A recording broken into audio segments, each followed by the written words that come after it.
Does composting really make a difference, or do we do it to make ourselves feel better? And, better question, is composting really the stuff of reality TV? Well, we're going to find that out today. Welcome to FaceTime. I'm Dan McLennan. Joining me in the studio is Campbell River's Sustainability Manager, Amber Zernhelt, and Sustainability Co-op student, Amanda Taylor. Welcome to the show. Thank you. Thanks, Dan. There's an awful lot happening, it seems, right now related to composting, and we've all been encouraged to do it for some time, but the city does it more often now. The pickup comes around more often than it used to, and there seems to be more different little elements on the go. We were talking before the show about Earth Week. Film Fest was another one of these maybe watershed moments. Tell me what happened there and what that's led to. Sure. So this year was our third annual Earth Week Film Festival, which is a partnership with School District 72 and the Comox Strathcona Waste Management Service. And each year we focus on ways that our community can get involved in reducing their environmental footprint with a focus on students and what's happening in the schools. And this year's focus was around waste reduction. So we had a fantastic feature film called the Clean Bin Project, which really inspired us to look at how we could creatively challenge our community to reduce our waste. And we're going to get to that creative challenge in just a moment. Background, what is a sustainability manager?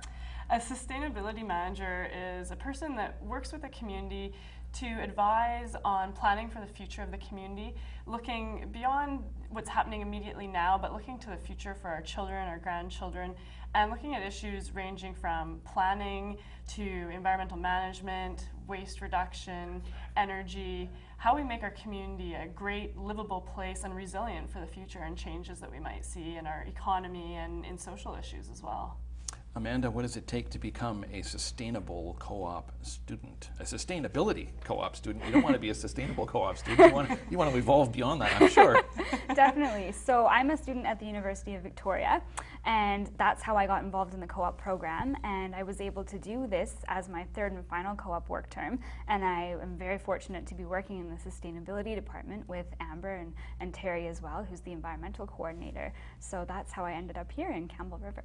Terry Martin, environmental coordinator. So what have we got you doing here in Campbell River? So what I do as the sustainability co-op student is I work on a variety of different projects that the department works on. So that's everything from waste reduction projects to the provincial wood stove exchange program, as well as some other educational and public outreach events and everything. So there are a lot of different things on the go. The wood stove exchange has been underway for a while here in Campbell River. Yeah. The Blue Box program started a few years ago, but now at that point it was every other week, I think. Now yeah, we're now to weekly recycling. We've seen our waste aversion statistics really improve, so that's really great news. Let's back up and talk about that for a second then. What is the goal when we talk about the recycling project? Obviously what we're trying to do is keep stuff out of the landfill. How effective have we been? Yeah, well, right now we are currently diverting about 38% of waste that could otherwise be going to the landfill. So that's through our recycling, Blue Box program, yard waste pickup, and this is just at the curbside. So there's even more happening with people taking electronics, for example, to be recycled. But we have quite a opportunity for improvement. So with composting, approximately 35% of material going to the landfill is compost. And not only is that a challenge because our landfill is at capacity and we need more space for disposing of material, but environmentally, compost contributes to methane gas as it breaks down in a landfill, and that's one of the most potent greenhouse gases, so a concern for climate change as well. And so this leads us to the Waste Watchers Compost Video Challenge, and that's WASTE, W-A-S-T-E. Amanda, what are we talking about here? Right, so what we have for this waste waste reduction challenge is, well, it's a compost challenge really. So what I've been doing over the past week is I've been interviewing 20 families, and we are going to be choosing 5 families for this 30-day kind of reality TV style compost challenge that we have going on this summer. So I've been stationed at the Compost Education Center for the past few days, and families have been coming up there, and I've been filming their kind of 1-minute pitches, and it's been really interesting to see, you know, the barriers that these families have had to composting, why they don't, or why they've given up, and just their stories. And so we're actually going to have a panel of 5 judges over the next week look at these interview videos, and then they'll be choosing the 5 families. And from there, the families will be embarking on this compost journey. It'll also be a challenge, so they're going to be competing against the other 5 families, and they're going to be going for, you know, who has the best compost, who's generating the least amount of waste, and just who's funny, who's the funniest family out there. So. Okay, who dreamed up the concept of compost as reality TV? Where did you guys catch wind of this? Well, I think it really emerged from the Clean Bin project, where we had that feature film at the Earth Week Film Festival, and it was about a young couple in Vancouver who documented their journey of trying to reduce waste, and it was really funny. So not only is it teaching some tips for how we can make a difference in reducing what we're sending to the landfill, but it made it a funny process, and we thought, you know, this could be something engaging in the community. And it was actually our green team at the city and a variety of individuals who brainstormed the idea after watching the Clean Bin project and hearing about the results of that. You make it sound almost as exciting as a contact sport. The journey, the journey of composting. Just, it sounds, dare I say it, romantic. You've been working on a video trailer to promote the Waste Watchers Compost Video Challenge. Can we have a look at that?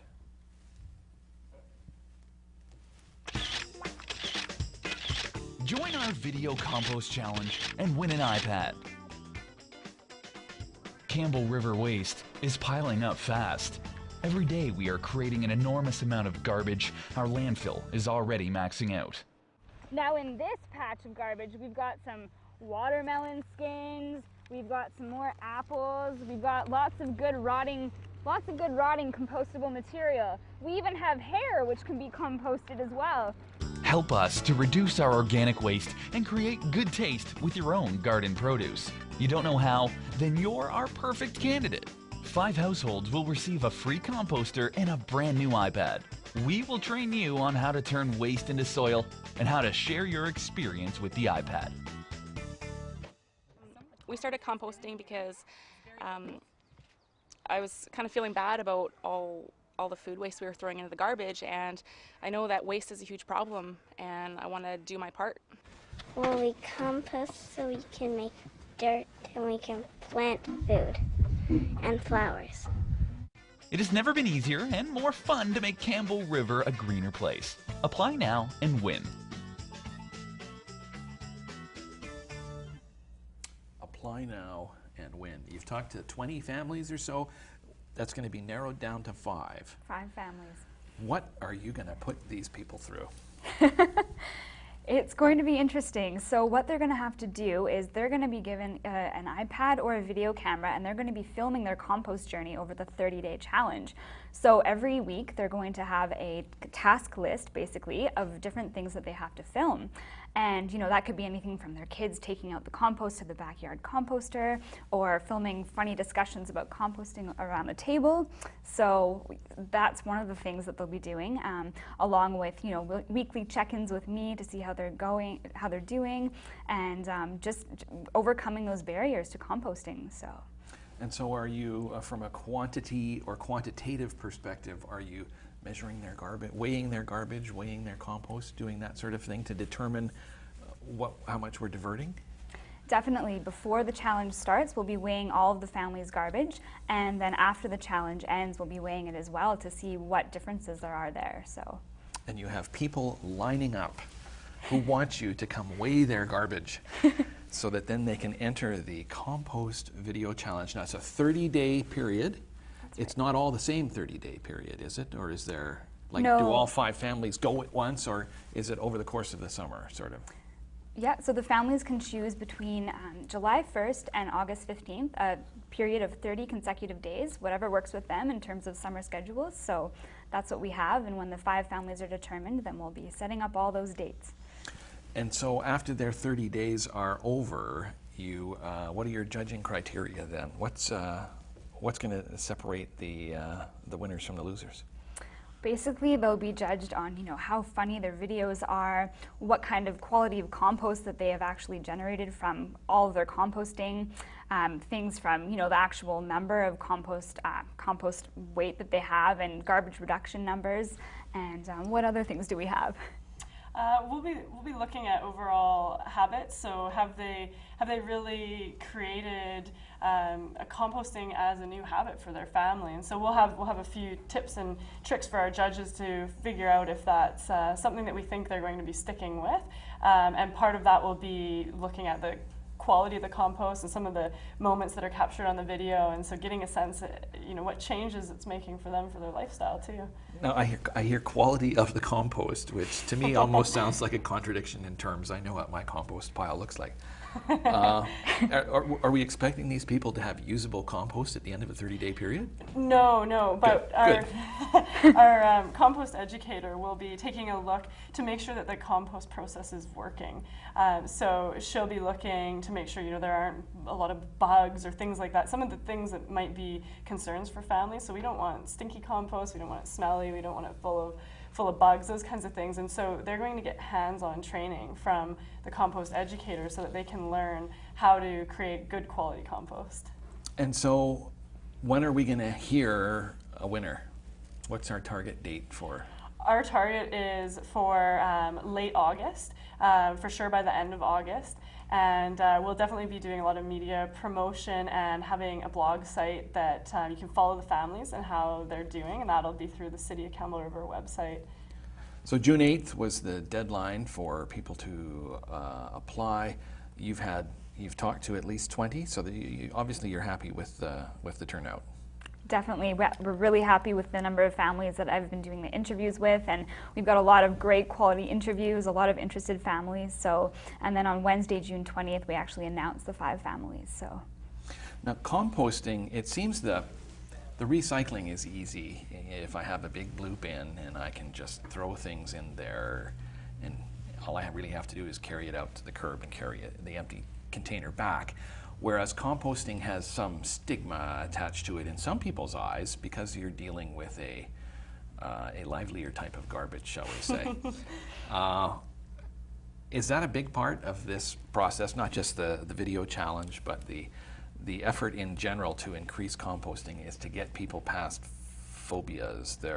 People think of rotting food out in my backyard is not an appetizing or appealing thing.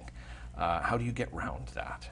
Yeah, exactly. So with this program, we're hoping to show that composting actually isn't that hard, and that it can be pretty fun for a family to start composting and maybe even use the soil that's produced from the compost for their garden or start a small garden box. So we're having compost workshops. We'll be having the families share some of the tips and things they're learning along the way. And we're also doing a compost rebate program at the same time, where people in the community that are interested in starting composting, they can learn hands-on from our compost educator with special workshops and hands-on training, and they get a rebate of $50 off a composter of their choice purchased anywhere, as long as they submit a photo of them with their composter and the receipt and get a voucher number from us.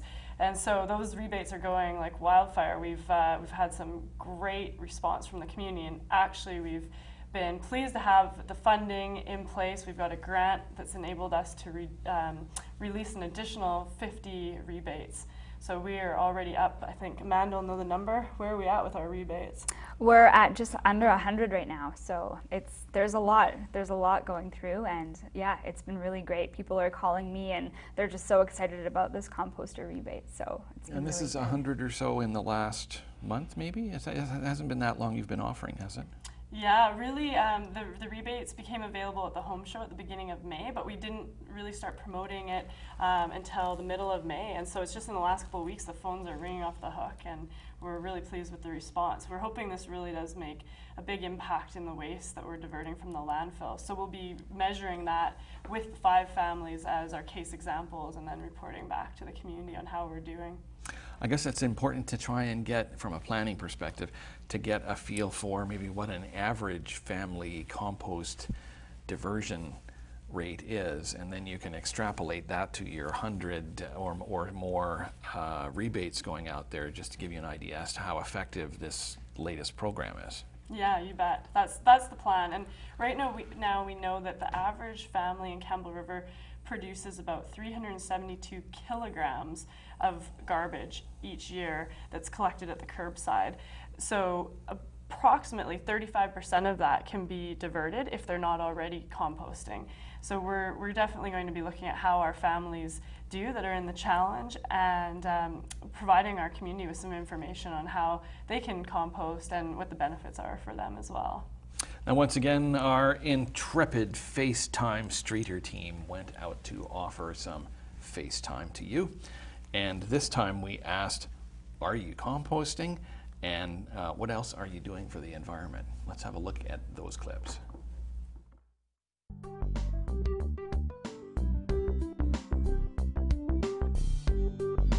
I recycle everything. I got in the habit about 4 or 5 years ago, and I didn't realize how much plastic and recyclables I was actually sending out to the landfill. And I mean, landfills are going to run out, and if we can reuse this stuff, you know, well, I guess that's my bit for the planet. Yeah, and I'm glad to see that it's caught on. I could use 2 or 3 more buckets. If somebody wants to send me a blue bucket to my house, just look me up and drop them off. I recycle everything I can for refund, and as well as plastics and tin and cardboard, you name it. And I try not to burn too much because I don't like to pollute as well. And I do the most I can do. I compost everything and we put it back into our garden. And yeah, totally, all pro. I recycle, but I haven't done the composting thing yet. And I was just reading in the paper yesterday about it. You can buy the thing and do it. Yeah, so I'm thinking of doing that. Yeah, I've just never ever done it before. I used to do it when I was younger, like growing up. I live in an apartment and I recycle what I can, but I don't have a composting. I recycle. I don't compost. I don't know how. I just don't have the facilities for it at home, so. But I do recycle everything. No composting, recycling. And why no composting? Just don't. No reason why. Just don't. We keep all our cardboard, put it in our recycle, clean up all our plastic, put that in our recycle, try and buy things that don't have excessive packaging, and that's about it. I can't actually compost in the garden. I'm not comfortable doing that where I live because there's bears in the area. So if we can find a way around that, I'll do that too.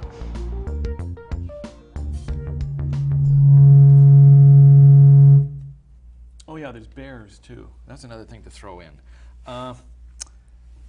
It sounds like in some ways you've got lots of potential there. Lots of people recycling, not so many composting, at least based on that. And maybe that comes back to us earlier saying it's a little bit easier. What about this statement, okay, I live in an apartment. I don't have a garden. I don't have a yard that I can do this in. So there's no need for me, or there's no way for me to compost. Yeah, that's a really good question. So if you're in an apartment, one of the options is to use a worm bin, and we actually have one of those at City Hall that we use. So worm bins actually can work quite effectively for a family's compost, and you can take the bit of compost that's produced out to a flower bed outside. It's not a huge volume, and so that's one option for apartments. Many communities are looking at community-wide compost facilities where, similar to a Blue Box program, you would have a curbside compost program, and that's something that our regional district is currently looking at for the whole Comox Valley and Campbell River area Strathcona Regional District. So there's lots of potential there. Do we have any examples up and running? You mentioned the worm bin at City Hall. Do we have any examples of apartment blocks in town or anything like that that have gone that one step further and are trying to do the group compost? Not yet, although there are folks that are in apartments that are in the process of getting plots in a community garden, so looking at opportunities for more communal composting, maybe at a community garden site. So we're really excited with the potential for supporting multifamily households and apartment buildings to do that type of initiative, take on composting. It sounds like it scares some people, and we hear it stinks, or it might, and I don't want to attract bears, I don't want to upset the neighbors. This is part of the education process. If you do your composting properly, you should be not creating a stink or attracting bears. Is that essentially the message?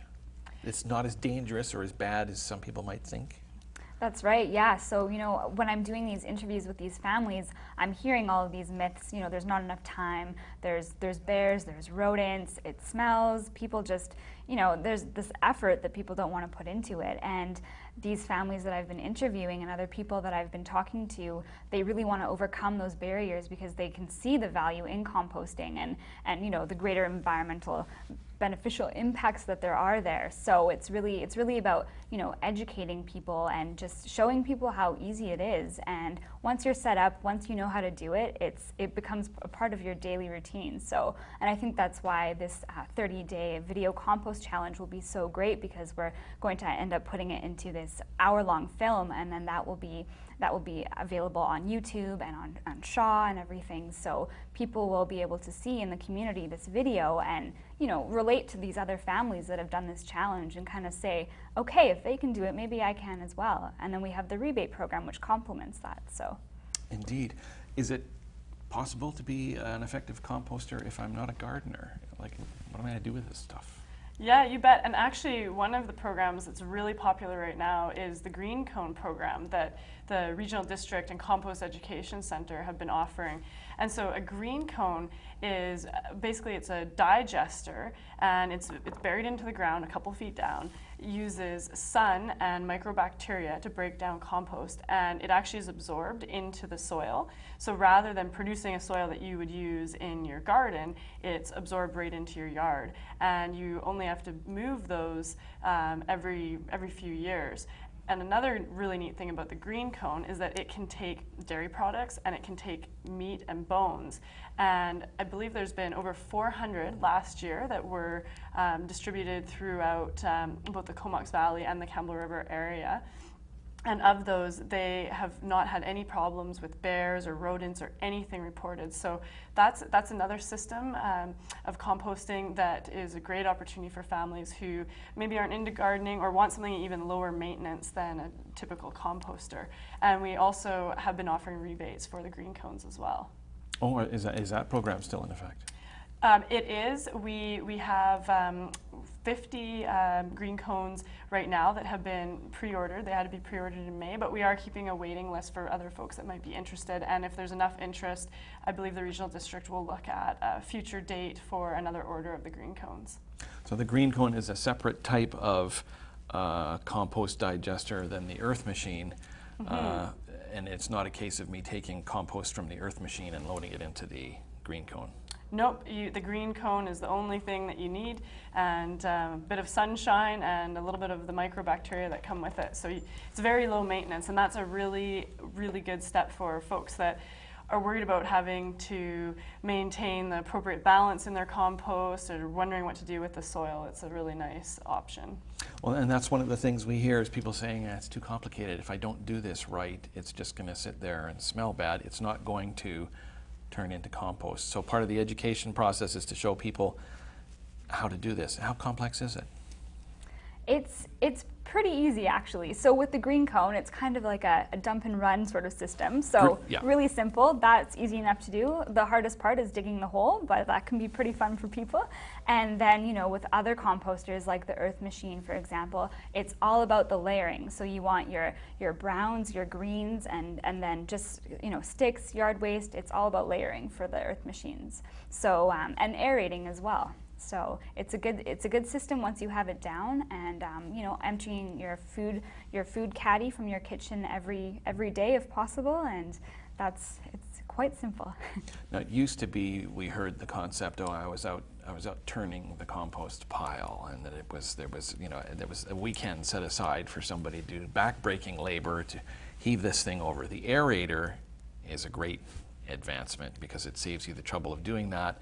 I take it, along with this rebate program, are you also getting people their handy little aerators, which you essentially go out there and just punch into your compost and lift, right? Just to get some air throughout the whole thing. That's right. The aerators it's highly recommended that if someone purchases an Earth Machine, or even if they purchase a composter from another retailer, they can pick up aerators either at the Compost Education Center or from stores that carry them, and they're a great tool, and they usually run around $15, so It's not a big expense. And actually, with our rebate program, some composters are as cheap as costing the homeowner only $15 to purchase after the rebate. So the rebate's quite substantial. A rebate of $50 can get someone set up quite quickly with a composter. And we wanted to make it something that everybody could do. And if you are a gardener and you have use for soil amendments, there's also a financial payback there, given the amount of compostable end product that you can use in your garden. So I guess you have to factor that cost in as well. You bet. It's a great opportunity for gardeners. Now, I always thought of this in the past as a regional district initiative. We have the Compost Education Center up at Pinecrest and Dogwood. This represents more the city getting into it some more as well, does it not? It's a partnership. So our funding is actually from the regional district for this program, and we're working with the Compost Education Center on the project. But the city saw it as an opportunity to apply for some grant funding to help divert waste from the landfill, because ultimately, as our landfill is at capacity, we need to be reducing the waste that we're sending there. And that, if we reduce our waste, not only is it good for the environment, but it saves the city and taxpayers money that we would otherwise be paying for dumping material at the landfill. So the Waste Watchers Compost Video Challenge will soon be underway. The 20 or so families that you have interviewed will be narrowed down to 5 lucky competitive teams. They will have 30 days. Winner will be chosen. When do you hope to have this hour-long, essentially educational video tool ready for the public? Well, I think that video will be ready in October, which is Waste Reduction Month. So it'll take some time for our professional videographer to put together all of the families' clips that they will be submitting every week to me. So after that, then we'll have this great educational tool, which is the video, to share with community members and, you know, even worldwide. So it'll be great. And in the meantime, people should be going to the city website, www.campbellriver.com, and looking for the links that will take them and keep them updated as to where this project is going, as well as the compost rebates and whatnot. That sounds great, you bet. A lot happening. And I'm afraid that's all the time we have for today, but my guests have been Campbell River Sustainability Manager Amber Zernhelt and Sustainability Co-op student Amanda Taylor. Thank you both for joining us. Good luck with the Waste Watchers Compost Challenge. Thank you. I'm not sure I want to be a judge if I have to weigh other people's garbage, but hopefully it's a hands-off kind of thing. Anyway, thank you both. Time for a little bit of business, taking care of business, viewer comment. After FaceTime number 9 with Island Corridor Foundation co-chair Mary Ashley, where we talked about resurrecting and possibly expanding the ENN Railway, Stacey Larson said that the train is, quote, the best way to travel by far. Someone under the moniker of Widgie Widgie said, informative interview, thanks. And a Glenn Migno said, please have Jack Peake from the ENN Railway Action Group on your show to respond to Mary Ashley's comments and to give their concerns and talk about why commuter rail in the Victoria region would make sense first, and that, I think, is the initiative of the EN Railway Action Group. Anyway, thanks for your comments. Of course, we'd like to hear what you think of the show or who you'd like to see on the show. Here's how to get a hold of us. You can like us and comment on Facebook at www.facebook.com/FaceTime4U. That's the number 4. Or you can email us at FaceTime, that's face-time, at shaw.ca. You might be surprised to know, I was surprised to know, that we've been liked from as far away as Mexico, Brazil, India, and Vietnam, from Tijuana to Lisbon and the bustling metropolis of Vanderhoof. So please keep those likes coming. And so ends FaceTime number 10. Yes, we've hit double figures. I'm Dan McLennan. Thanks for sharing some FaceTime.